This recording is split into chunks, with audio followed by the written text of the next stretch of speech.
Okay. It's held a little precariously. I'm going to try not to bump it. So, this is a tutorial on my universal... I'm already bouncing the camera, I'm sorry. My universal sock heel. It's a shell heel. Sometimes I called it a fan heel in the beginning, but that name didn't fit as well, so I've been calling it a shell heel. Anyway, this is a tiny sock that I've been working up little samples of my sock patterns. This is the full-size sock, and I just wanted to show, stop bouncing, the difference in the two sizes. So the reason I call it shell is because it looks like a shell. It's got 3 segments, sort of wedges.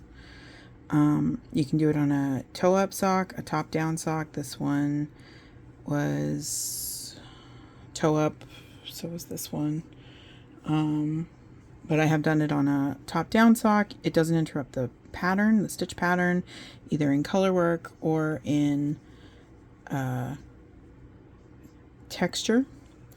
And black, very hard to see. And there we go. So, and it can be done on any number of stitches. So this sock is 64 stitches around, which is kind of the standard size that I do for myself. When you fold it in half, it gets like a little wedge here. It's also very customizable. In smaller size, see, same thing. So this is a 16 stitch around sock. I basically cut the pattern in half, and the math works the same way. Now I'm going to show how I make this heel on this little colorwork sock that I've been working on. I wrote the pattern, can't remember the name. It's one of my shitty socks. Socks inspired by Schitt's Creek. I'll have to look up the name. Anyway, I'm going to tell you how to do it. I'm going to show it on this 16 stitch sock. And if you would like the full written instructions, including a chart with different stitch numbers, that you can plug in to find out the dimensions or fit options, that's going to be for sale in my Ravelry. Just for the heel itself, but the heel is also with non-customizable version of the heel is also available in almost all of my sock patterns, because like I said, I use it all the time. Anyway, 16 stitches across, so we're working with half the number of stitches. So I'm doing magic loop here. I have 16 stitches on each needle. Try and keep this centered. And so what we're going to do is we're going to take the number of stitches we're working on and divide it by 3. So this is 16, that's 5, 2 5s and a 6. So we're going to do 5 on each side and 6 in the middle. The larger number goes in the middle. And then we're going to take the 5 on each side and we're going to subtract 3. 3 is always the same. So that leaves 2. So the first wedge we're going to do is going to have 2 short row double stitches. And that's where we're going to start. So we're going to start by knitting across the row till there's 3 stitches left. And I'm doing this as a contrast heel, so I'm just going to be using the lighter color. I haven't cut the contrast color, it's just going to sit there until I'm done with the heel, and then I'm going to just continue my color chart from there up. So we're going to go 3 stitches left. We're going to do a turn and a German short row. So go in as if to purl, bring the yarn over the front, around the back, I'm sorry, and then purl across to the, oh, I split the yarn there. And then we're going to purl across until there's 3 stitches on the other end.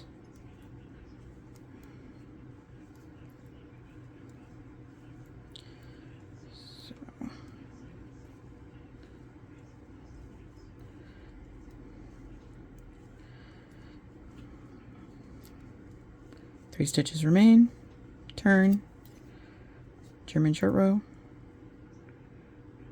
yarn in front, go in the stitch as if to purl, pull the yarn to the back, and then across. This is not a video on German short rows. If you want a more comprehensive look at German short rows, I suggest finding a video on just them. Maybe I'll make one in the future, and hopefully it will be less than 5 years. Like it took me to make this one. Anyway, this is our double stitch. So we knit to that, and now we're going to turn. And we're going to do it again. Going to do another double stitch and purl across until we get to the other double stitch. Now, this is for 16 stitches across. I've been saying 16 this whole time. This entire sock is 32 stitches around. Sorry, it doesn't really matter because you're probably not making this size, but double stitch, stop here, turn. These are the numbers for this size sock. On the 64 stitch sock, you would, I can't do math and knit at the same time, sorry. It's 32 stitches across, so I did 10, 10, and 12. So 10 minus 3 is 7, so you would do this until you have 7 double stitches. But here, we got 2, we got 2. That's our first wedge. We're done. So we're gonna make our second double stitch on the knit side, and we're gonna knit all the way to the double stitches. This is just standard German short row stuff. We're gonna work the double stitches as regular knits, and then we're gonna knit 1 stitch past them, and we're gonna turn, and we're gonna go back, and we're just gonna do the same thing again. We're gonna, ooh, no, that's not what you do. You do a double stitch first. Okay, double stitch, and then purl,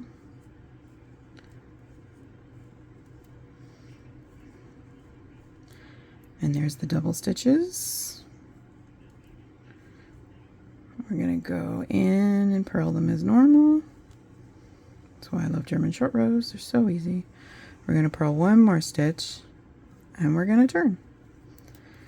And now we're just going to do the exact same thing we just did the first time, except we're going to do it until there's 3 double stitches on each side. That's the other reason I like this heel, is once you understand how to make a wedge, you just do that same wedge 3 times. And that's it, really. And as far as fit adjustments, so I'm just going to talk over this bit because I already told you how to do it, but you can see what I'm doing, I hope. Oh, got a little off center there. Fit adjustment, if your heel is like very rounded, mine's very rounded and I don't want to say protruding because that sounds weird, but prominent, we'll say prominent. So I need that much heel room. If you have a more narrow, slimmer profile heel, you would just do more stitches in the middle section. And that's really the only difference it makes, is how many stitches you do in the middle section. That adjusts your fit, because that determines the depth of the wedge. So this is the second double stitch on the knit side. I'm trying to keep this centered, but it's slightly, there we go. Okay. And this is the third on the purl side.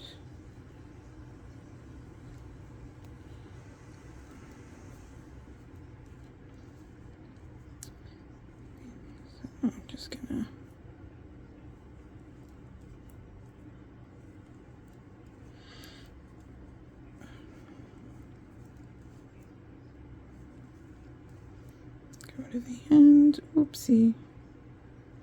Get back on there. Okay. So here we go. We got 1, 2, 3.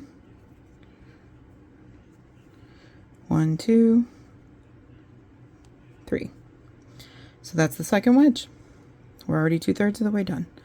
So we're going to knit to the double stitches. So the first wedge was 2 double stitches, the second wedge is 3, and then the third one's going to be 4. And that number is determined by how many stitches you have in your, work the double stitches, in your sock.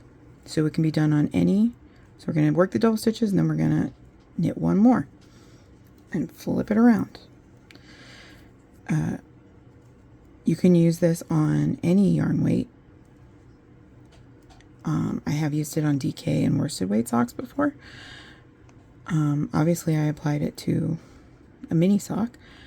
I've done it on the various sizes that my son Bagel has gone through over the years.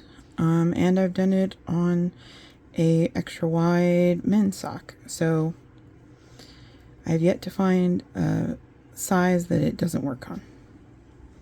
If you do, let me know because I'll figure out how to make it work.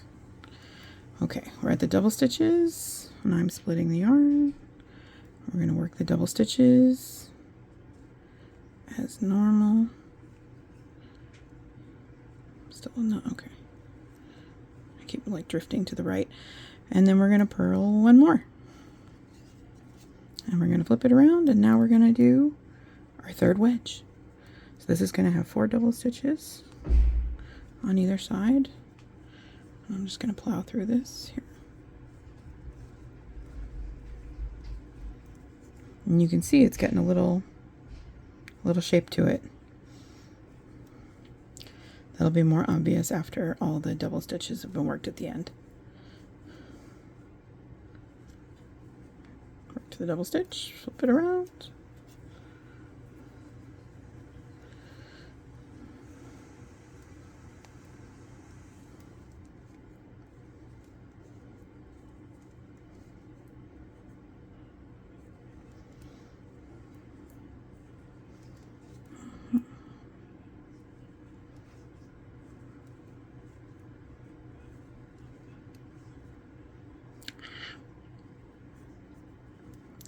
Whatever. I call that homemade charm. Okay.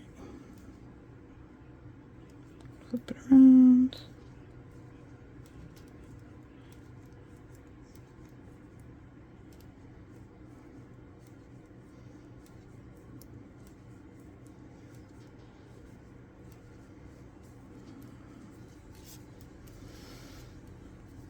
Now it's going pretty fast on a sock this size, obviously, but it really doesn't take that long on a larger size either.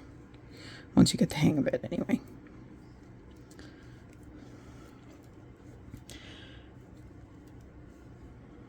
So the other reason I'm a big fan of this heel is because if you can do this heel and a Turkish cast on, then you can just sit down and make a sock. Toe up sock, start to finish, any texture, any color pattern you want, and hopefully you don't have to look anything up. Because I just got tired of having to look up grafting every time, or Judy's Magic Cast On, which is a great cast on, don't get me wrong. But I have officially been converted to the Turkish toe-up cast on. That's what this is.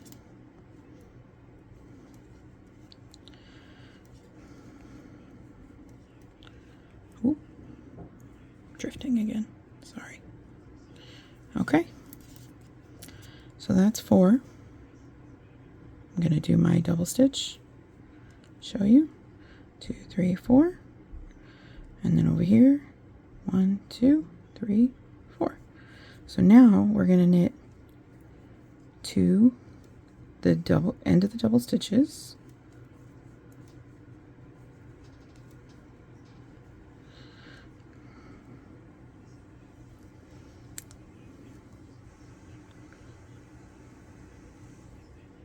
Get on there.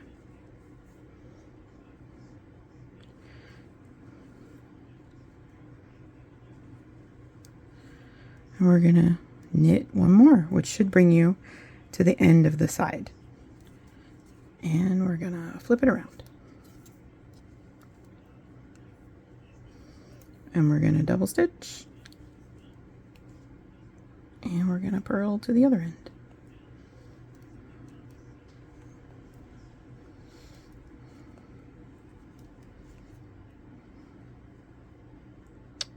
Oh, what did I do to her? It's fine, it's a sample.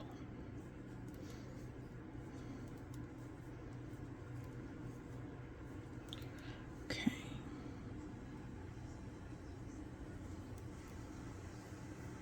Also, I apologize for my slightly ASMR-y type voice.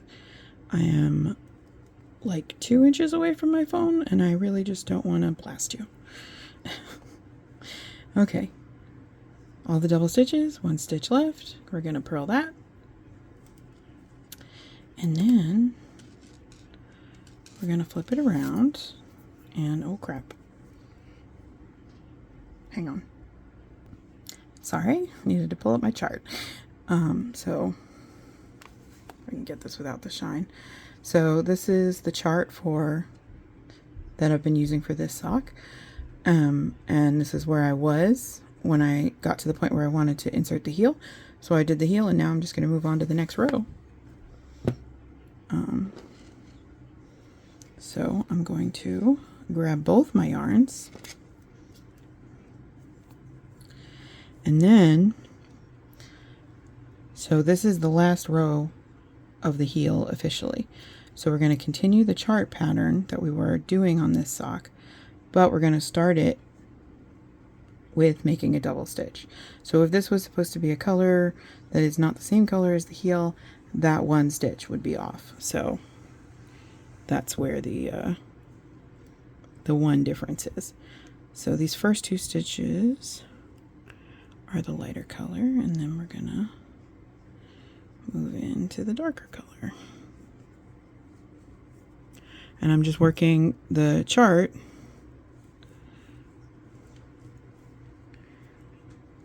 if I can see around what's in front of me. I'm just working the chart across these stitches of the heel.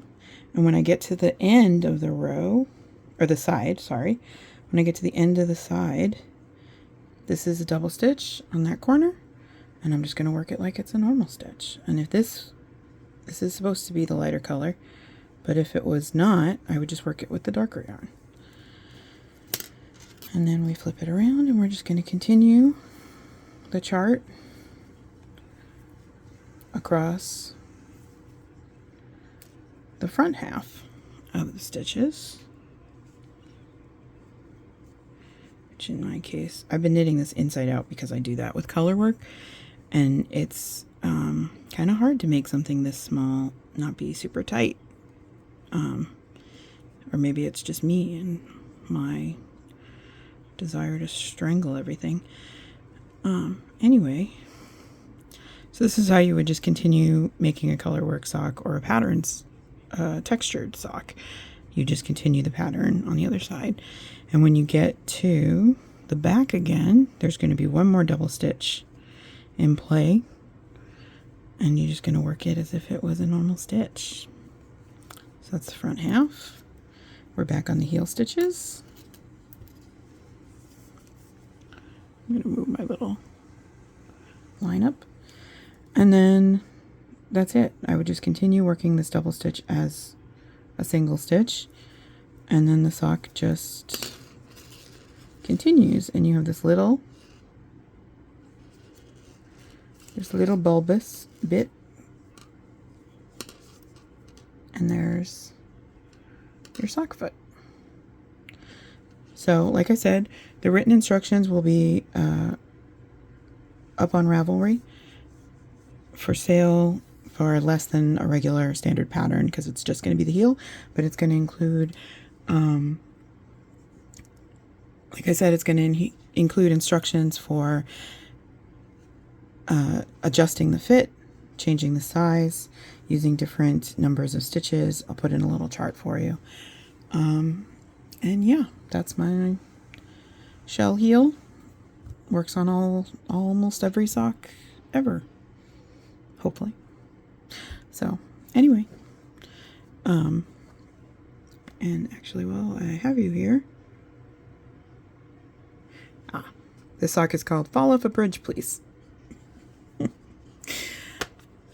All my shitty socks are named after my favorite line in the episode, so they're not the necessarily the easiest ones to remember. I remember the lines, I just don't remember which one goes with which sock necessarily. Anyway, bye.